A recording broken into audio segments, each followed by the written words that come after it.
I have the pleasure of inviting and welcoming Mr. Naveen Jindal, who has just come straight from a business meeting. Mr. Jindal is the chairman of Jindal Steel and Power.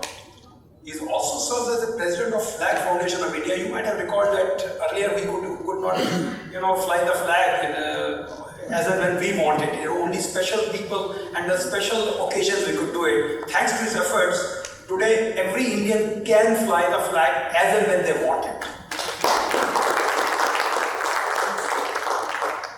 Born in Hisar in March 1970, he completed his MBA from University of Texas, Dallas in 1992. While we may think that he officially has not qualified as an engineer, but my working in the last 3 years in Jindal Steel and Power, I've not found a better engineer than him. I can tell you my own experience, the way I have gone along with him. It's unbelievable that a supposedly non-engineer, I'm choosing the word because we have to be very clear who is an engineer, not who gets a degree, but who can really add value in engineering. So he's that one person who really I would consider an excellent engineer, at least in steel and power. He was awarded the Distinguished Alumni Award for 2010 by the university, and the university renamed its School of Management as the Naveen Jindal School of Management in 2011.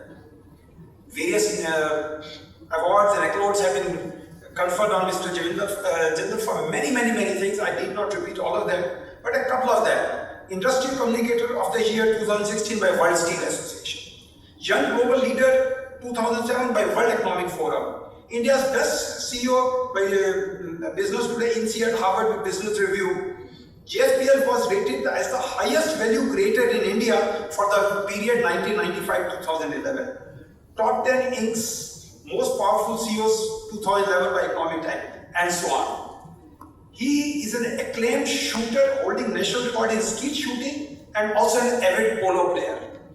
The Jindal Panther polo team consistently ranks amongst the best polo teams in India, winning several awards under his captaincy. He is married with the accomplished Kuchipudi dancer Shalu Jindal, and they have blessed with 2 children, Venkatesh and JSPL. Welcome, Mr. Jindal. Welcome.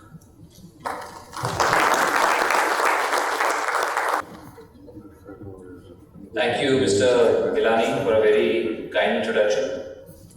Good afternoon, ladies and gentlemen. It's my pleasure to be here. I'm a few minutes late, and I apologize for that.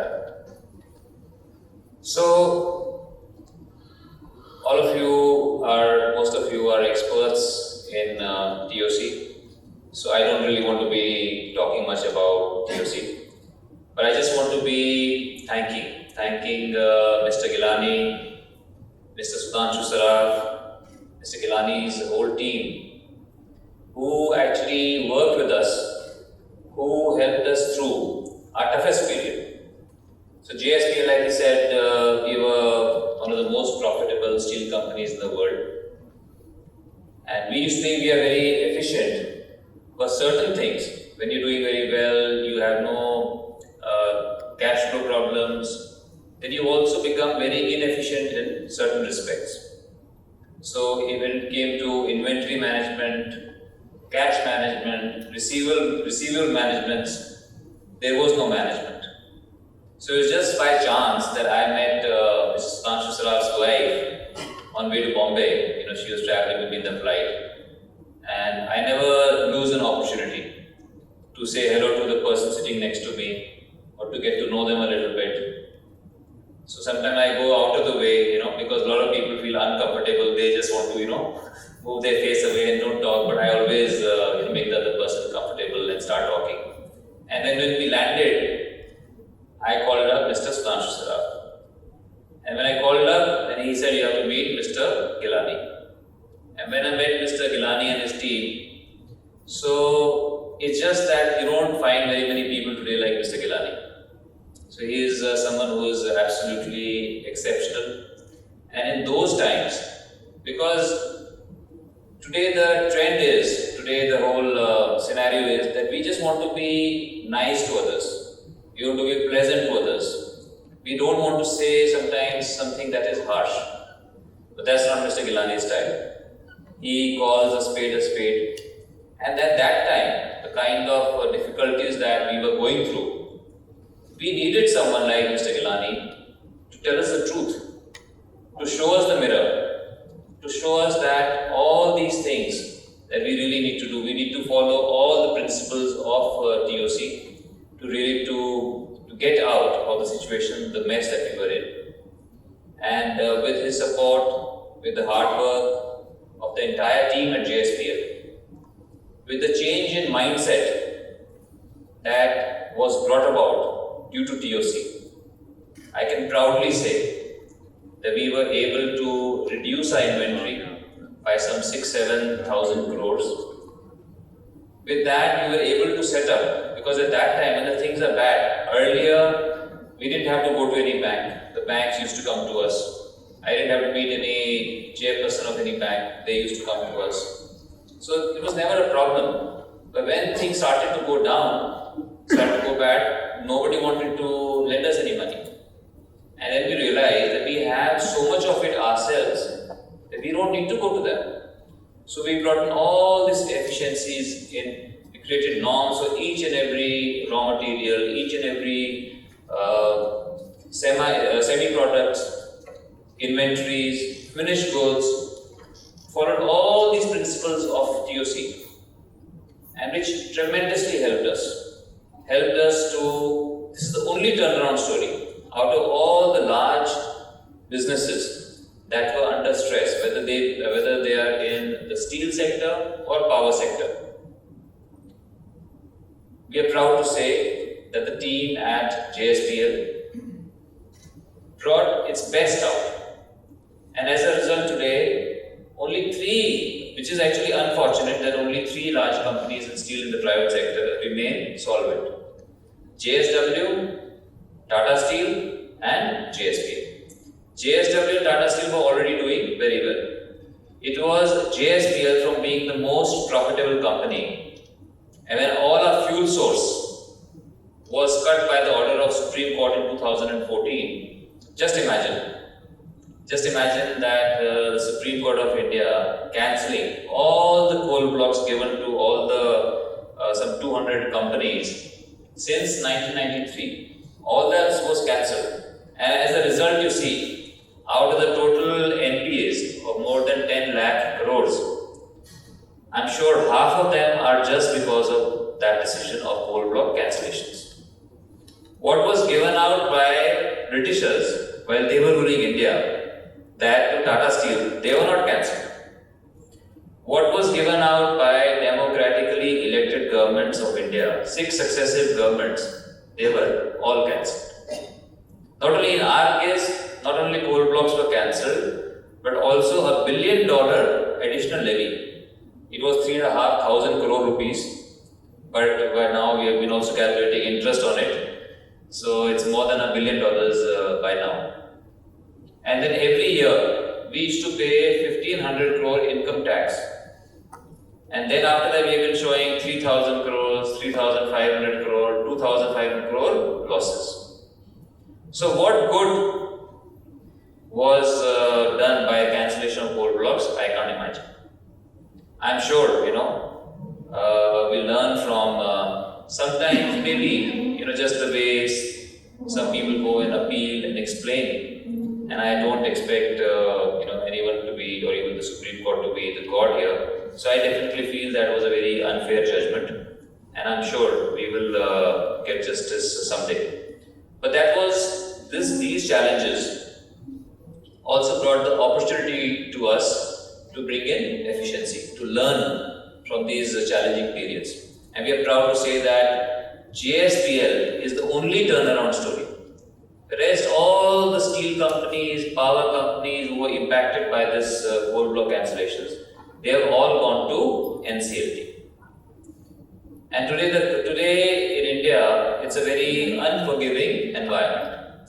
Any company that may have one day of default, suppose you are in the business of power generation, you are supplying power to the state electricity boards.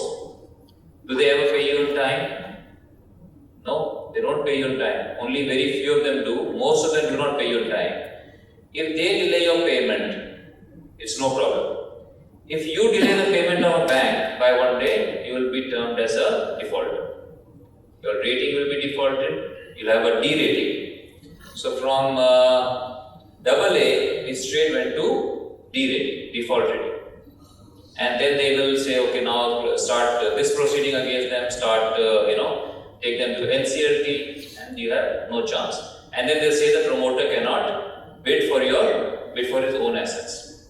So that is the environment. So it's very important that all these principles of theory of constraints be taken very, very seriously. And I'm sure any smart organization, any good organization does it already.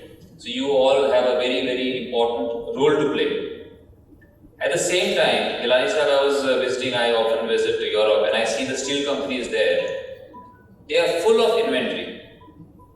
They have huge inventory of raw materials, they have huge inventory of intermediate products, and they have huge inventory of finished products. So I asked them, I said, do you not know TOC? Why are you not doing this?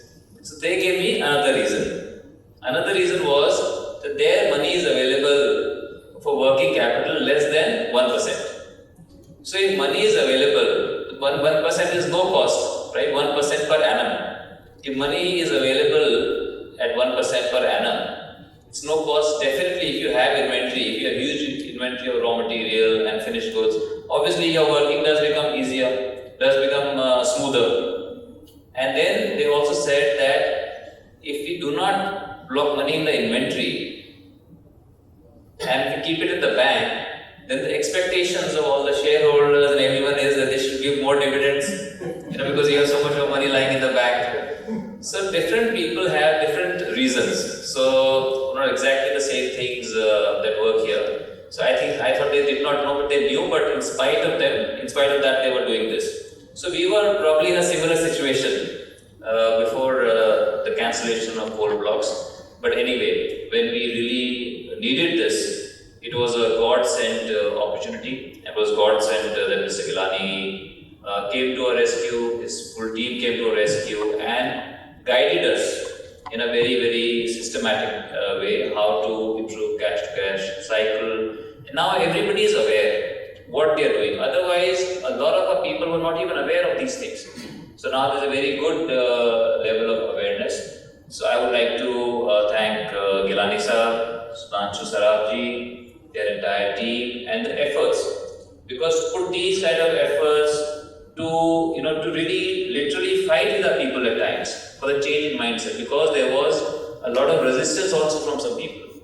But they did not care about it. They kept on working in the interest of JSPL, in the interest of the company. And these principles, not only in business, but really anywhere, even though some things which once you know, it looks like common sense. But sometimes common sense is not very common knowledge. Sometimes we do not know. So these are the principles which are really, I would say, the universal truth and can help anyone and everyone. So I again, once again, like to thank Gilani sir and all the professionals who are working in this field, that we have to always take it to the higher level and implement it to benefit the companies that we work for, to benefit the country that we work in, and to benefit the society. Thank you for inviting me. Jai Hind. I'm going to request Mr. Satish Kaura, Chairman of SAMTO, to hand over a token of our appreciation.